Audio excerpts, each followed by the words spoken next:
Welcome back, everyone. Welcome to the latest edition of the SERMAPod. This is the podcast for the Sports and Entertainment Risk Management Alliance. I am Rich Lenkov, the host of the SERMAPod. I'm also the founder and CEO of SERMA, the Sports and Entertainment Risk Management Alliance. And today we have a very special guest, Joseph Noel, who is the CEO at Ion PT Solutions, also a physical therapist, discussing today dealing with player injuries. Joe, welcome to the SERMAPod.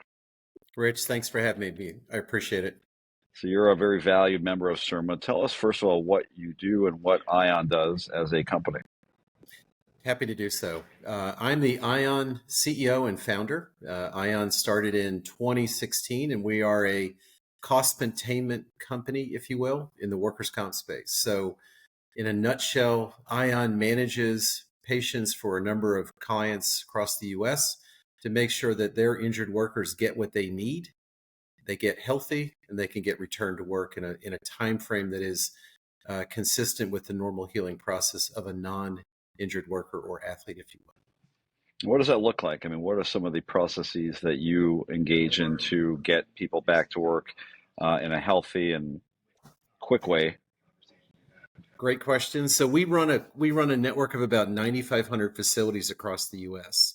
So we partner with these folks and we offer them the opportunity to treat our patients with us sitting on the outside, flying right above the case, offering clinical oversight. So we have a team of clinicians that manages every referral that comes in, speaks with our injured workers, speaks with the stakeholder at the insurance company or the employer, and then manage the treatment from afar for the therapist that's actually putting their hands on the patient and making sure the patients are getting what they need in a time frame that is consistent with normal healing.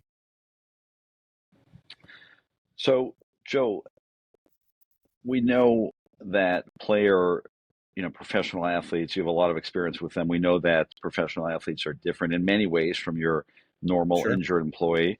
Talk to us about how you've approached dealing with player injury specifically over the course of your career. So players actually they represent the 1% of patients that you want to treat.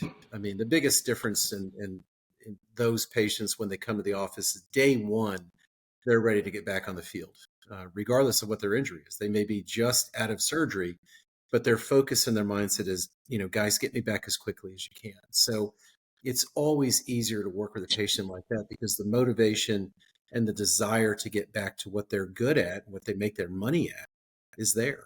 That doesn't always exist in our injured worker population. So again, the athlete is that 1% that you want to work for, making sure that they can actually go back and actually be better than where they were before they got injured.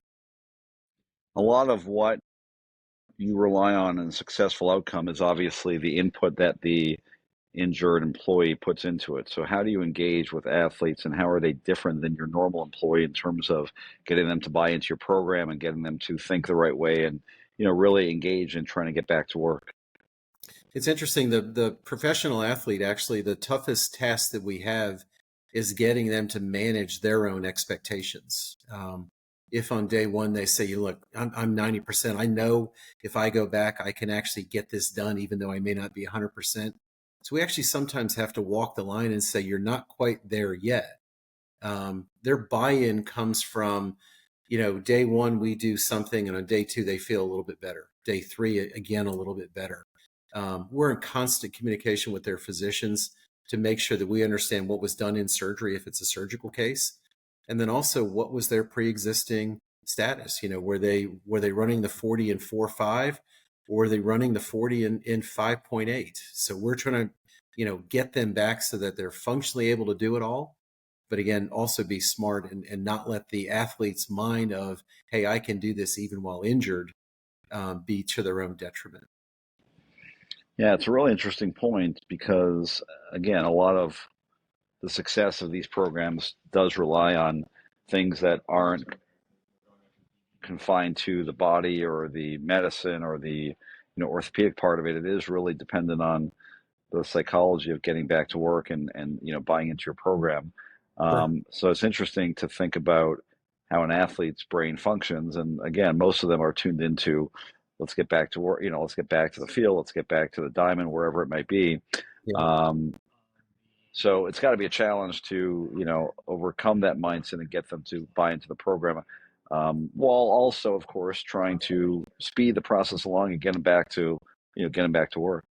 Yeah. Yeah. The an injury suffered on the baseball diamond, a torn rotator cuff is a torn rotator cuff. The guy that is, lifting ladders and pallet jacks and whatnot may actually have the same diagnosis on paper.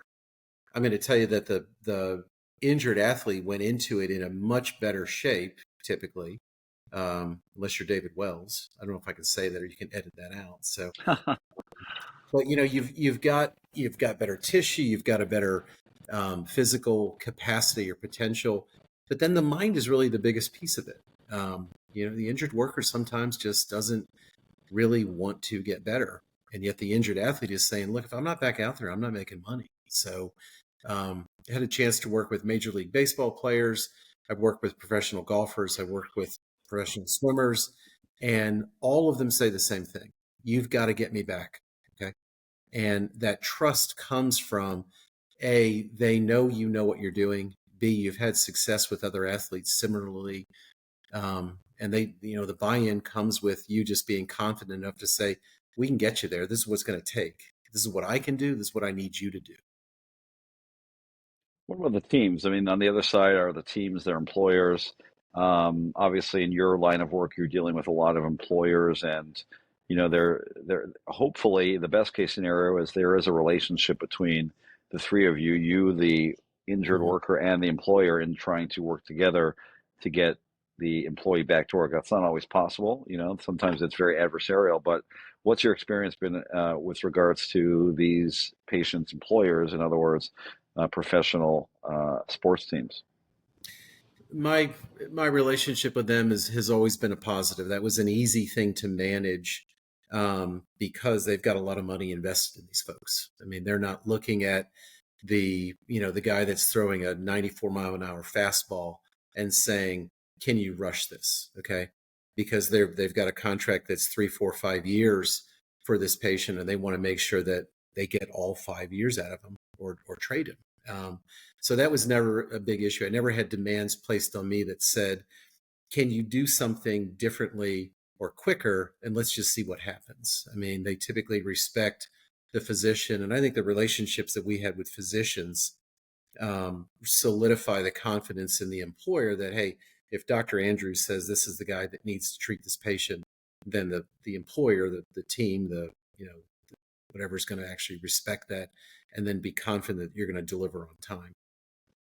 Joe, what about dealing with physicians for these kind of injuries? Are you finding the trend is to manage these injuries non-surgically? Have there been advancements made in conservative treatment? Obviously, for an athlete, surgery is the last resort, more so than another employee, because surgery can result in this, huge loss of income and loss of time, and it also carries with it a different connotation in professional sports. Once you have that Tommy John surgery, or once you have that, knee surgery, that could stay with you, and you could get this tag of being someone who's injury prone.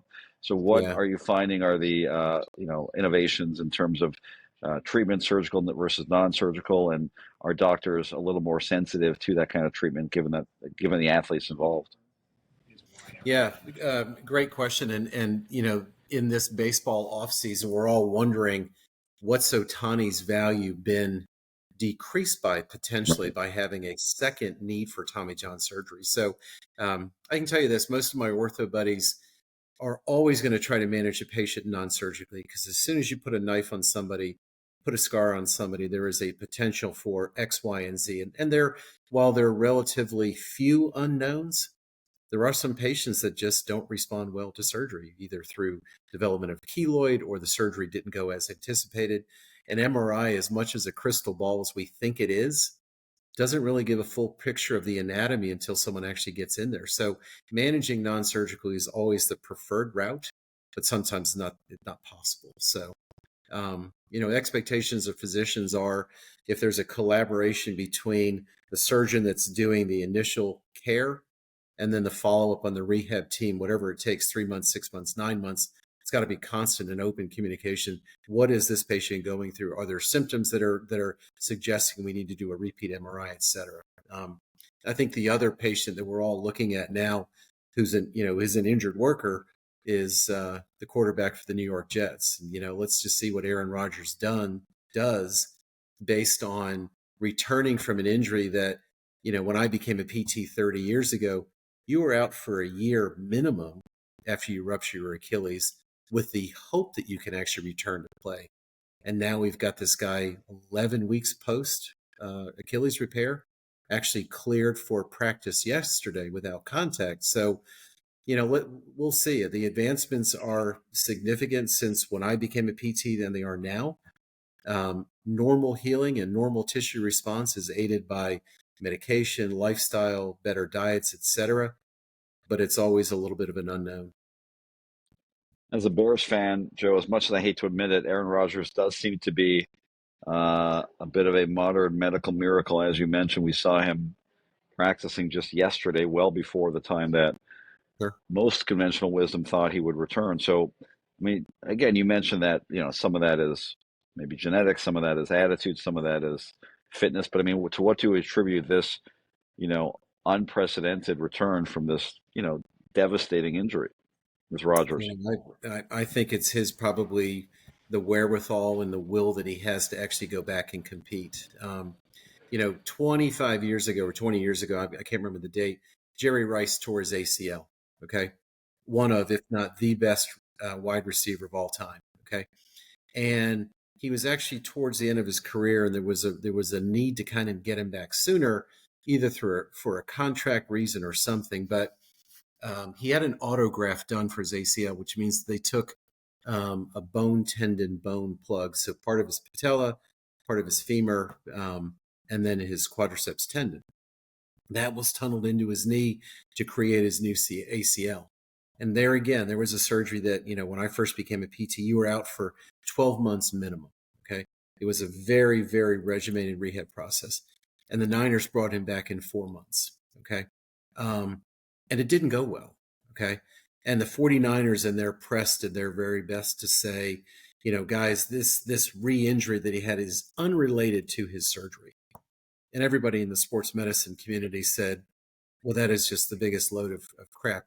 It has to be related to this rehab protocol that we know takes, 9 months, 12 months minimum, which was accelerated to 4 months. So fast forward to yesterday when Aaron goes back on the field, and non-contact or not, okay, he is at risk. He's now gonna accelerate walking to a light jog. He's going to accelerate light jog to a run. Okay, then he's going to add lateral movements to that process. So there's a huge bunch of unknowns, and there's a whole bunch of people watching this to say, A, did it make sense? And was he truly different, either genetically or diet, or the week that he spends in the cave? Is that really the secret sauce, if you will, to be able to make him to do this? Or are we just trying to manage a very, very confident patient to an expectation that's unrealistic? So I think the jury is out as to if he gets back and actually plays the season, and then does he suffer any consequences, adverse consequences because of it? So. So, last question here on the SERMAPod. You've worked with a lot of athletes, but I know you're a big sports fan also. Who's the one athlete that, as you came up in the world, you wish you would have met, and maybe not on the training table, but just in general? Who is that poster on your wall as a young man coming up in Georgia?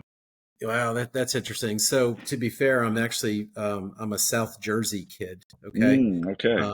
so I'm from Philadelphia. I'm a diehard Eagles, Flyers, Sixers fan. I would say Mike Schmidt or Dr. J would have been the ones that I wanted to sit down and have lunch with, to be honest. So, yeah, Couple of Philly legends right there.